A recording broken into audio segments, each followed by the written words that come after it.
Как оценяваш българската външна политика спрямо Македония? Започва да става по-адекватна, защото дълги години, не знам поради криворазбран европеизъм ли или нещо друго, българската дипломация не смееше да отвори дума по този въпрос.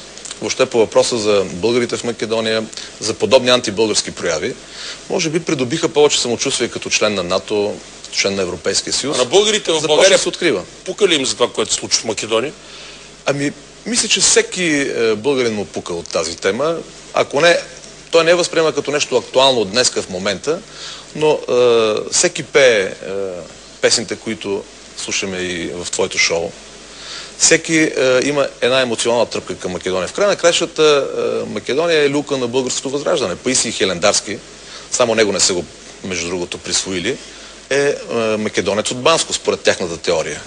Но той е написал история славено-българска. Първата българска граматика е написана от другия македонец от Банско, Неофит Рилски. Така че това е част от нашата и романтична, но и трагична история. Пука му, разбира се, на българина, защото македонския въпрос, турския въпрос и футбола, хубавите жени са също в това число тема. Българина ги коментирам и им пука от тези неща. Добре, мислиш ли, че държава като Македония въобще някакво бъдеще? Има бъдеще в две направления. Аз им го казал. Между другото, спорил съм доста с скопски политици и ги питам, вашата алтернатива е в две посоки, вие трябва да си изберете. Едната е след 20 години, част от една албанска държава, провинция в албанска държава, и тогава трябва да се бориме за правата на някакво славянско малцинство, но след 20 години ще бъда стар и няма да се занимавам с вас. И другия вариант е европейска интеграция в рамките на една нормална българска държава. Между другото, удобно е, че си тук в момента, удобен е повод да те питам. Вчера Народното събрание прие текст от закона за избор на евродепутати, който гласи, че българските граждани, които имат право да гласуват на тези избори, трябва да са пребивавали в страната или страни членки на Европейския съюз 3 месеца преди вота. Така беше и тезата на ВМРО. Защо според тебе трябваше да се гласува такъв текст? Ами защото сме свидетели как от година на година Република Турция, нашата съседка, се намесва все по-активно в нашите вътрешни работи. На последните президентски избори гласуваха 50 000 души в Турция и около 10-12 000 дойдоха с автобуси.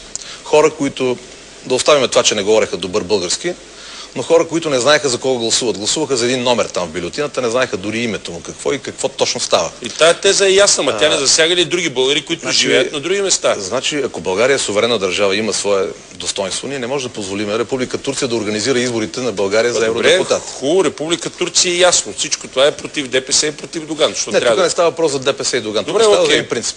Значи, ние избираме европейските депутати на България, а не депутати в турския меджелис. Добре, съгласен съм, но въпреки всичко това не касае ли други българи, които не живеят в Турция? Да речем, много българи, които живеят на други места, имат право. Касае ги, но те имат право да гласуват българските консулства, посолства, защото не е нормално под погледа на Ататюрк и пред турското знаме да се провеждат изборите в Турция. Ако вземеш репортажите, ще го видиш това от президентските избори. Погледа на Ататюрк, турското знаме и гласуваме за български президент в Турция. Малко е смешно.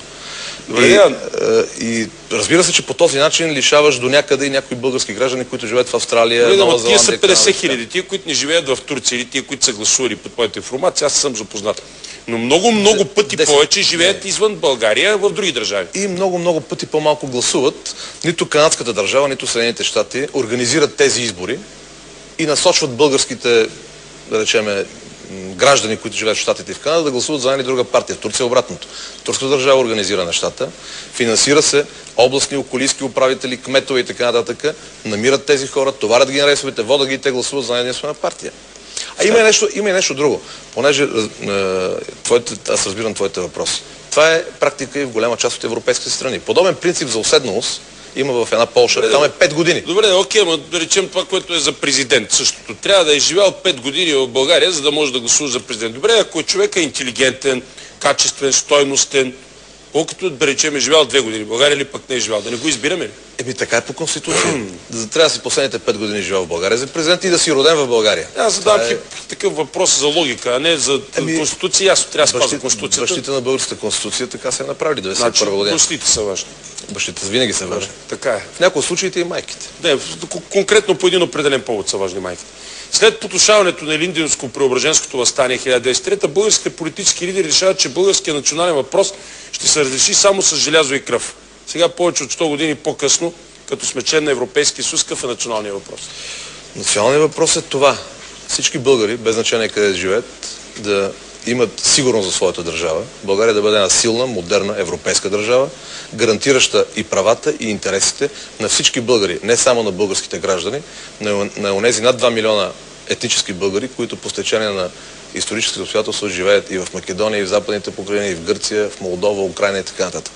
Тоест България е една духовна обединителка на българската нация, една държава, която дава гаранция и сигурност за нашите деца и една визия в бъдещето за всички нас. Това е нашия национален идеал. Уважаеми зрители, представя ви Красимир Каракачанов.